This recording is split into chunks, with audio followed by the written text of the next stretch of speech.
बाज अपने घोंसले से नरम घास को निकाल देता है ताकि बाज का बच्चा उसमें कंफर्टेबल ना हो सके, क्योंकि अगर वो घोंसले में कंफर्टेबल हो गया तो वो वहीं रहना पसंद करेगा। लेकिन बाज ऐसा कभी होने नहीं देता। बाज एक पक्षी है और उसे भी ये बात पता है कि there is no growth in comfort zone. लेकिन हम इंसान होने के बावजूद भी कई सारे लोग इस बात को समझते ही नहीं कि आप जितना ज्यादा कंफर्ट जोन में रहेंगे, आपकी लाइफ आने वाले टाइम में उतनी ही ज्यादा अनकंफर्टेबल हो जाएगी। लेकिन सिर्फ ये एक ऐसी सीख नहीं है जिसे आप बाज के जीवन से सीख सकते हो। उसके जीवन से आपके जीवन में उतारने के लिए 5 बहुत महत्वपूर्ण सीख है जो आपको एक सफल इंसान बना सकती है। तो आज मैं आपको बताऊंगा बाज से सीखने लायक 5 बातें।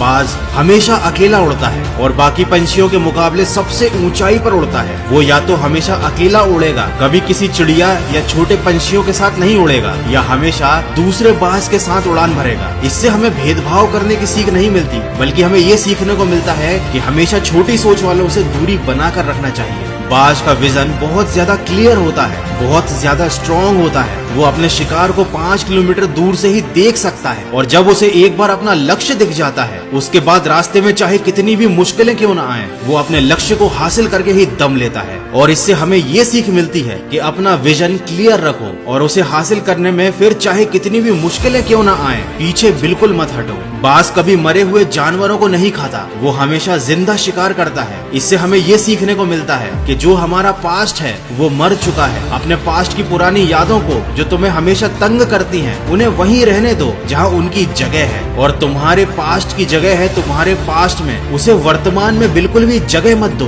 बिल्कुल उसी तरह जिस तरह बाज भी कभी किसी मरे हुए जानवर को नहीं खाता। जब आंधी तूफान आते हैं, जब बारिश होती है, तो सारे पंछी छिपकर बैठ जाते हैं, डर जाते हैं। लेकिन बाज को बड़ा मजा आता है जब तेज हवाएं चलती हैं, तो बाज उन हवाओं के सहारे और तेजी से ऊपर की ओर उड़ता है और ऊपर उड़ते उड़ते वो बादलों से भी ऊपर पहुंच जाता है। और इससे हमें ये सीख मिलती है कि मुसीबत में मजा ढूंढो। नेपोलियन हिल ने भी एक बार कहा था कि हर बड़ी चुनौती अपने साथ एक बहुत बड़ा अवसर लेकर आती है। तो उस बाज की तरह तुम भी अपने अवसर को पहचानो। अगर अपनी जिंदगी में कुछ बड़ा हासिल करना है तो अपनी जिंदगी को एक तपस्या की तरह जीना सीखना पड़ेगा। अगर आम लोगों की तरह जियोगे तो आम चीजें ही हासिल होंगी। तो आशा करता हूँ आज आपको बाज के जीवन से कुछ अच्छी बातें जरूर सीखने को मिली होंगी, जिन्हें आप अपने जीवन में जरूर उतार कर देखेंगे और उनका फायदा भी आपको डेफिनेटली मिलेगा। तो सकारात्मक सोच के साथ, जोश और जुनून के साथ अपने लक्ष्य की तरफ पॉजिटिवली बढ़ते रहिए, खुश रहिए और मुस्कुराते रहिए और सुनते रहिए